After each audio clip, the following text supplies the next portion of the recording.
नमस्कार. कृष्णाय वासुदेवाय हरये परमात्मने प्रणतः क्लेशनाशाय गोविंदाय नमो नमः. नमस्कार मंडळी. आजच्या भागामध्ये आपण श्रीमद भागवतातील एक गमतीशीर विषय हाताळणार आहोत म्हणूया, किंवा त्याची ओळख करून घेणार आहोत. गमतीशीर तर आहेच, पण शिवाय तो विज्ञानाशी, तंत्रज्ञानाशी अधिक निगडित आहे आणि त्यामुळे त्याची उत्सुकता आपल्याला नक्कीच आहे. तर असा हा विषय कोणता आहे? तर आजच्या विषयाचं नाव आहे उडते घर. आता उडते घर म्हटलं की त्यात काय विशेष आहे? विमान तर सगळ्यांनीच पाहिलेलं आहे, आतून बाहेरून सगळ्यांनी पाहिलेलं असेल विमान. मग त्यात विशेष काय? पण हे घर आहे आणि उडणारं आहे, हे दोन्ही वैशिष्ट्य याच्यामध्ये आहेत. म्हणजे असं की घरातल्या सर्व सुखसोयी तिथे आहेत आणि शिवाय ते उडतं. आणि कसं, केव्हा, काय, ते आता आपण बघणार आहोत. बघा बरं का, श्रीमद भागवतामध्ये विदुरजी तीर्थयात्रेच्या निमित्ताने संपूर्ण भारतभर फिरत होते. फिरता फिरता ते मैत्रेय ऋषींच्या आश्रमात आले. त्या आश्रमात आल्यानंतर विदुरजी आणि मैत्रेय ऋषी यांच्यामध्ये जो संवाद झाला त्यामधून ज्ञानाचे आदान, म्हणजे मैत्रेय ऋषींकडून घेणं झालं, प्रदानचा प्रश्नच नव्हता, आदान मात्र मोठ्या प्रमाणात झालं. तसं पाहिलं तर विदुरजी स्वतःच इतके ज्ञानसंपन्न होते की त्यांना हे बाकीचं ज्ञान मिळवण्याची वैयक्तिक आवश्यकता नसेल कदाचित, किंबहुना नव्हती. पण त्यांनी त्यांच्या समोर असलेल्या संपूर्ण मानवजातीला आणि त्याहीपेक्षा पुढे अनंत काळात येणाऱ्या मानवजातीसाठी म्हणून हे ज्ञान प्रगट केलेलं आहे आणि तेही संवादातून प्रगट केलेलं आहे. त्यामुळे त्या ज्ञानाला जडत्व न येता रंजकत्व आलेलं आहे, सुलभता आलेली आहे, एवढं मात्र आपल्याला नक्कीच या बाबतीत म्हणता येतं. तर तिथे ऋषींनी, मैत्रेय ऋषींनी विदुरजींना एक गोष्ट सांगितली. ती गोष्ट कोणती होती? तर प्रजापती मनू आणि त्याची राणी शतरूपा यांची कन्या देवहूती यांचा भगवंतांच्याच आज्ञेने म्हणा किंवा भगवंतांच्या प्रेरणेने कर्दम ऋषी यांच्याशी विवाह करण्याचं ठरलं. पण आता इथे सुद्धा एक सामाजिक संदर्भ फार महत्त्वाचा येतो की जेव्हा प्रजापती मनूला आणि राणी शतरूपा हिला परमेश्वरांनी सांगितलं की कर्दम ऋषीशी तुझ्या कन्येचा विवाह कर, असं जरी असलं, साक्षात परमेश्वरांनी सांगितलं असलं, तरीही प्रजापती मनूने आपली पत्नी शतरूपा आणि कन्या देवहूती यांची संमती प्रथम घेतली.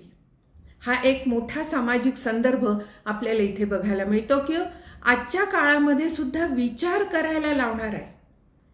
आजचा काळ म्हणजे अगदी आत्ताचं 21वे शतक नाही म्हटलं तरी चालेल, पण त्या काळामध्ये सुद्धा पुरुषप्रधान संस्कृतीमध्ये विवाह ठरवताना मुलीच्या आईची आणि मुलीची संमती घेतली जात होती, मग पुढे तो विवाह निश्चित केला जात होता. हा मुद्दा मला आवर्जून इथे सांगावासा वाटतो, कारण त्या काळची सामाजिक परिस्थिती किती प्रगत होती, किती प्रगल्भ होती, हे आपल्याला अशा बारीक सारीक संदर्भातून बघायला मिळतं.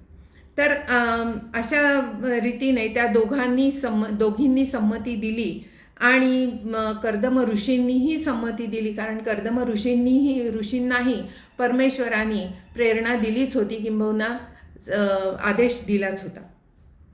नंतर अशा प्रकारे त्यांचा विवाह तिथेच आश्रमामध्ये झाला आणि राणी आणि राजा परत आपल्या नगरीला आले आणि त्यांचं गृहस्थाश्रम सुरू झाला त्या दोघांचा.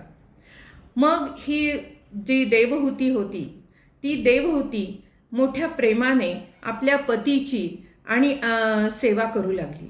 तिच्या मनामध्ये पतीविषयी आत्यंतिक आदर होता. आता इथे सुद्धा एक विरोधाभास लक्षात येतो बरं का, म्हणजे पुन्हा सामाजिक संदर्भ लक्षात येतो की ही राजकुमारी आहे. प्रजापती मनूची कन्या ही राजकुमारी आहे. प्रजापती साक्षात प्रजापतीची ती कन्या आहे. म्हणजे तिचं वैभव, ऐश्वर्य, सत्ता केवढी असेल, सौंदर्य केवढं असेल. आणि अशा लाडाकोडात वाढलेली ही राजकन्या आता वनामध्ये एका आश्रमात येऊन राहिलेली आहे आणि एका ऋषींची पत्नी म्हणून राहिलेली आहे. आणि एका सामान्य स्त्रीप्रमाणे ती आपल्या पतीची अत्यंत निष्ठेने, श्रद्धेने आणि त्याहीपेक्षा प्रेमाने आणि आदराने सेवा करते आहे, असं वर्णन आपल्याला इथे बघायला मिळतं. तर हे कर्दम ऋषी संपूर्ण योग, माया आणि सर्व विद्यांमध्ये निष्णात होते. त्यांचं ज्ञान बघा बरं का, सर्व योग विद्या आणि सर्व शास्त्रांचं ज्ञान यामध्ये ते निष्णात होते. ही गोष्ट देवहूतीला माहीत होती. मग असा काही काळ गेला. हे सगळं निष्ठेनी, श्रद्धेनी चाललेलं होतं. मग असा काही काळ गेल्यानंतर एकदा या देवहूतीने कर्दम ऋषींकडे संतती प्राप्तीची इच्छा व्यक्त केली. आणि ही इच्छा व्यक्त केली यालाही एक संदर्भ आहे की जेव्हा कर्दम ऋषींनी तिला विचारलं की मी विवाह करायला तयार आहे.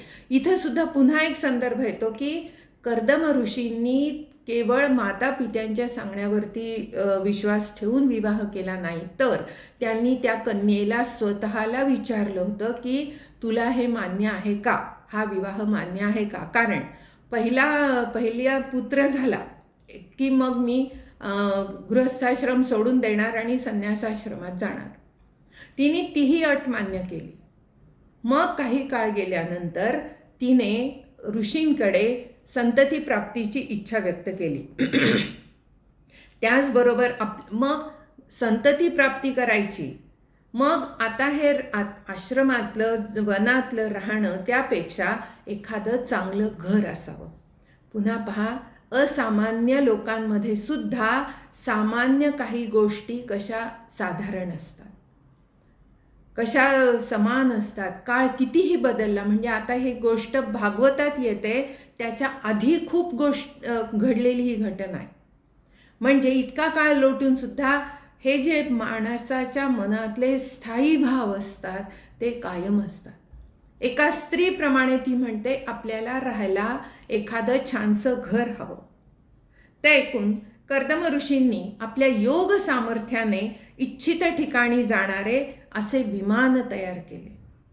इच्छित ठिकाणी जाणारे, पहा बरं का, म्हणजे कितीही अंतर ते पार करू शकत होते आणि कुठूनही उडू शकत होते, कुठंही उतरू शकत होते. असं हे विमान आहे. पुढे आपण बघणारच आहोत.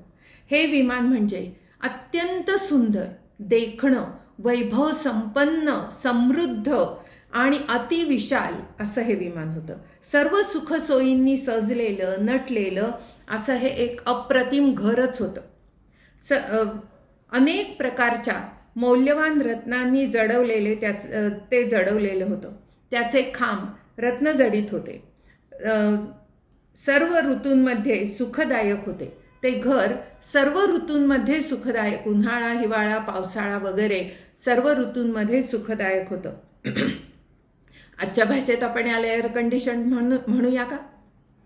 जिकडे तिकडे रंगीबेरंगी रेशमी झुंबरं लावलेली होती. पुन्हा एक सामाजिक संदर्भ पहा आणि त्या काळची समृद्धी आपल्या लक्षात येते की केवळ रेशमी वस्त्र परिधान केली जात नव्हती, तर सजावटीला सुद्धा म्हणून वापरली जात होती. आणि वस्त्रांमधली विविधता ही पण आपल्याला इथे लक्षात येते की रेशमी वस्त्रांचं शब्द आहे तिथे. रेशमी वस्त्रांची सजावट केलेली होती. जागोजागी सुंदर पताका लावलेल्या होत्या.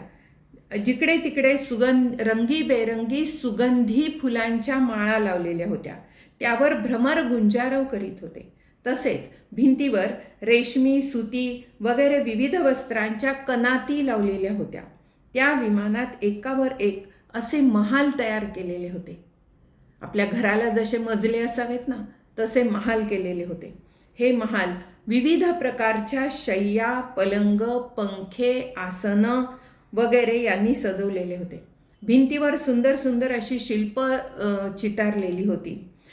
काचूची फरशी होती, पोळ्यांचे सोपे होते, पोळ्यांच्या उंबरठ्यांवर हिऱ्यांचे दरवाजे होते, तर इंद्रनील मण्यांच्या शिखरावर सोन्याचे कलश बसवलेले होते.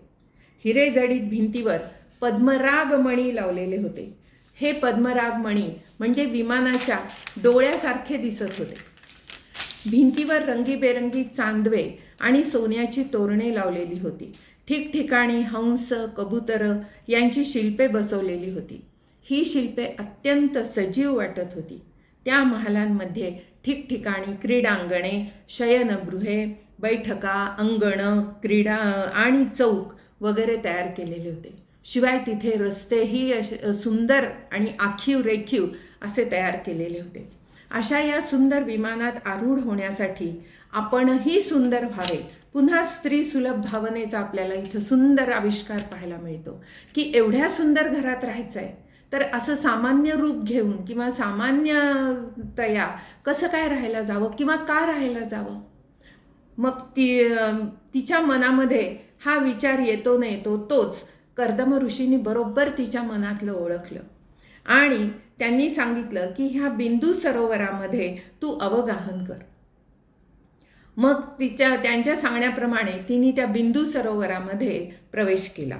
तेथे अनेक युवती तिच्या सेवेसाठी हजर होत्या. योगमाया पहा बरं का, योगमायेचा प्रभाव आणि परिणाम केवढा मोठा आहे किंवा होता हे आपल्याला यातून दिसून येतं. हजर होत्या. ती सर्व आपल्या पतीनेच योग सामर्थ्याने निर्माण केलेली सुविधा होय हे देवहूतीने बरोबर जाणले. त्या युवतींनी देवहूतीला दिव्य आणि सुगंधित उटण्यांनी आणि सुगंधित जलाने स्नान घातले. अशा या सुगंधित आणि औषधी उटीचा उल्लेख रामायणात सुद्धा येतो पहा. रामायणामध्ये सुद्धा जेव्हा सीता वनवासाला गेलेली होती तेव्हा अत्री ऋषींची पत्नी अनसूया हिने तिला रानावनातल्या ऊन पावसामुळे त्वचा कोरडी पडू नये किंवा राठ होऊ नये म्हणून एक सुगंधी उटणं दिलं होतं आणि तेल दिलं होतं असा उल्लेख रामायणात आढळतो. इथे सुद्धा तसंच म्हटलेलं आहे की त्यांनी तिला सुगंधी उटणं आणि सुगंधी जलाने स्नान घातलं. आपल्या दिवाळीतलं अभ्यंग स्नान आठवेल पहा इथे नक्की. सुंदर रेशमी वस्त्रे परिधान करण्यासाठी दिली. नंतर मौल्यवान सुंदर तेजस्वी असे अलंकार तिला घातले. फुलांचा हार घातला. सर्व गुणसंपन्न असे सुग्रास भोजन आणि प्यायला अमृतोपम पाणी दिले, कारण तिची तब्येत चांगली व्हायला पाहिजे. या सर्व दैवी पदार्थांमुळे तिचे शरीर निर्मळ आणि कांतिमान झाले. तिने सर्व प्रकारचे दागिने घातले. गळ्यात हार, हातात कंकणे, पायात झंकार करणारी पैंजणे घातली. तसेच कमरपट्टा, रत्नजडीत हार घातला. कुंकुम वगैरे मंगलद्रव्ये लावली. अशी ही देवहूती आता अतिशय सुंदर आणि तेजस्वी दिसू लागली. कर्दम ऋषींसह ती विमानात आरूढ झाली. तेव्हा त्यांच्या सेवेला अनेक अप्सरा त्या विमानात होत्या. पण एवढे सगळे असूनही कर्दम ऋषींचा संयम कुठेही ढळला नाही.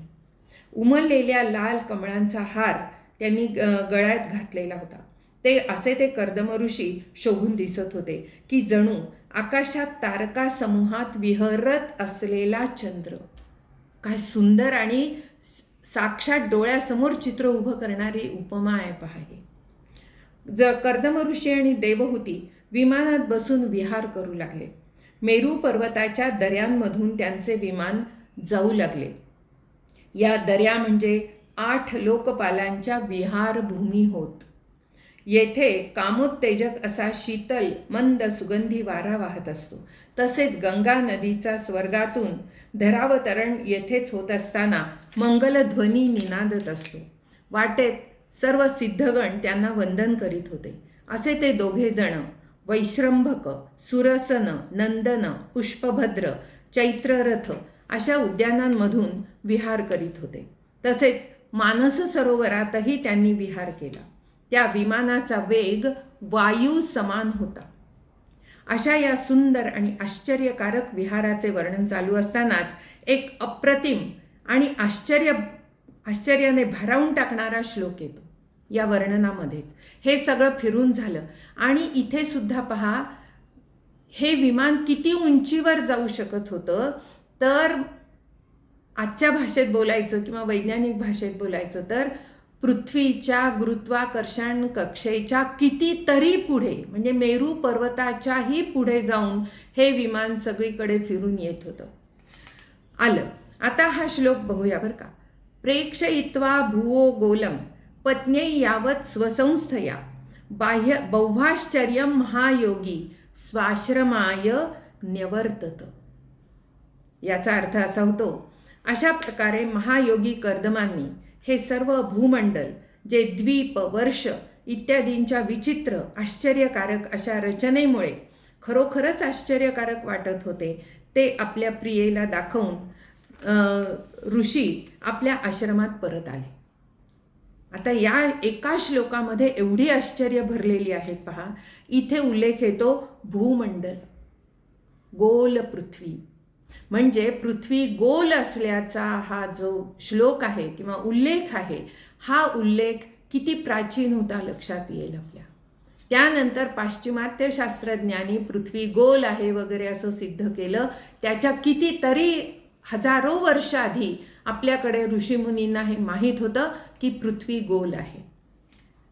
तसंच हे विमान त्यांच्या आश्रमाच्या तिथूनच निघालं आणि पुन्हा आश्रमात येऊन उतरलं, थांबलं. आता पहा, इथे या विमानाला धावपट्टी, रनवे कुठे हो?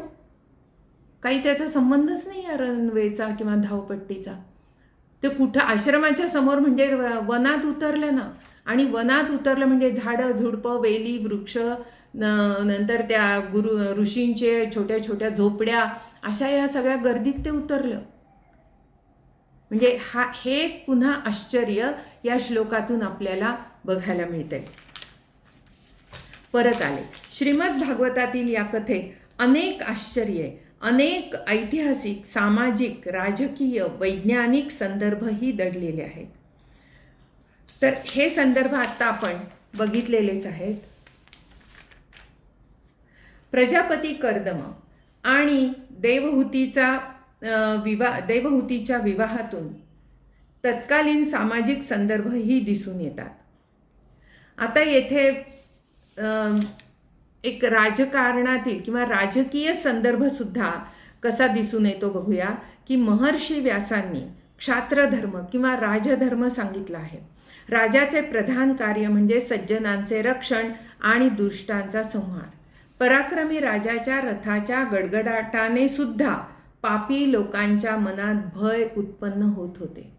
म्हणजे राजा हा जेव्हा आश्रमाकडे निघाला तेव्हा त्याच्या रथाचा खडखडाट एवढा प्रचंड होता की राजाचा रथ येतो आहे या कल्पनेने किंवा खरंच येतो आहे म्हणून पापी लोक मनामध्ये घाबरून जात असत की जर आता आपल्या हातून काही दुष्कृत्य घडलं आणि आपण पकडलो गेलो तर आपली खैर नाही. हा एक मोठा राजकीय संदर्भ आपल्याला इथे दिसून येतो. राजे लोक आपल्या सैन्याला बरोबर घेऊन सतत सूर्यासारखे भ्रमण करीत असतात. हा एक दुसरा संदर्भ येतो की राजाने केवळ राजधानीमध्ये किंवा आपल्या राजमहालामध्ये ऐश्वर्यांचा उपभोग घेत राहावं अशी मुळीच कल्पना नव्हती प्राचीन काळी. किंबहुना राजाने आपलं सैन्य बरोबर घेऊन सतत भ्रमण करत राहिलं पाहिजे. आपल्या राज्यामध्ये कुठे उणीवा आहेत, काय चांगलं आहे, काय वाईट आहे, काय कमी आहे, प्रजेला काही त्रास आहे का, याचं स्वतः निरीक्षण केलं पाहिजे. आणि असं पूर्वीचे राजे करीत होते हे आपल्याला या वर्णनावरून दिसून येतं. त्यांनी तसे केले नाही तर भगवंतांनी निर्माण केलेली या सृष्टीच्या नियमांचे उल्लंघन पदोपदी होईल आणि निरंकुश विषयलोलू माणसाच्या द्वारे अधर्माचा सगळीकडे प्रसार होईल.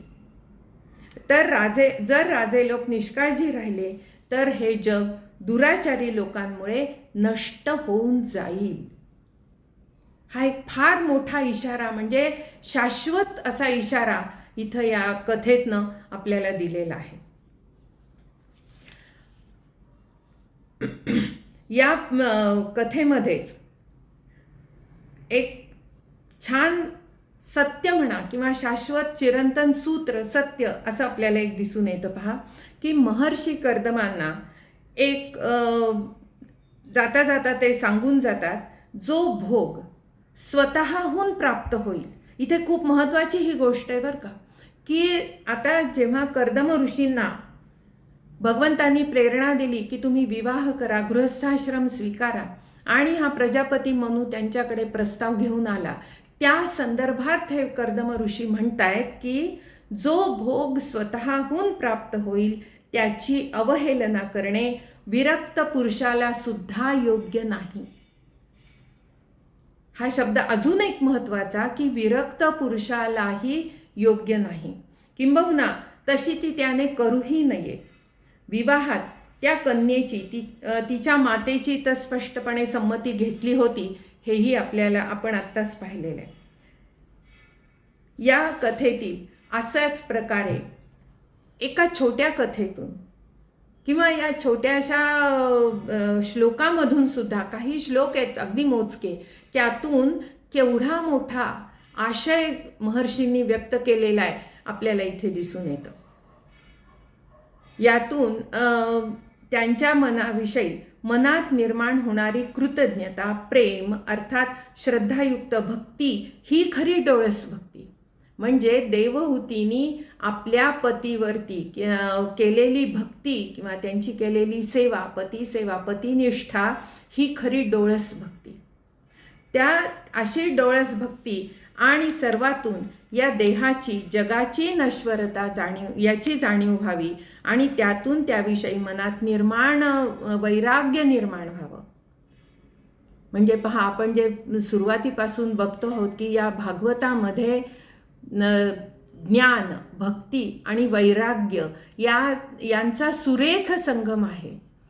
तर किंबहुना ज्ञानातून भक्ती आणि भक्तीतून वैराग्य हा क्रम आपल्याला इथे पदोपदी कुठल्याही कथेत असो किंवा कशातही असो बघायला मिळतो. आणि याची स्वतंत्रपणे पण अनुभूती येते. म्हणजे ज्ञान, भक्ती आणि वैराग्य यांची स्वतंत्रपणे अनुभूती येते आणि एकत्रितपणे सुद्धा अनुभूती येते.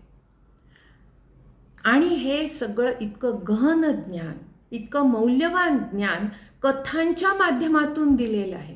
किंबहुना भारतीय शास्त्रीय ग्रंथांचा हा मूलभूत आधार म्हणा किंवा मूलभूत सूत्र आहे की कथांच्या माध्यमातून, संवादाच्या माध्यमातून हे सगळं ज्ञान पुढे पुढे प्रवाहित होत आलेलं आहे. धन्यवाद.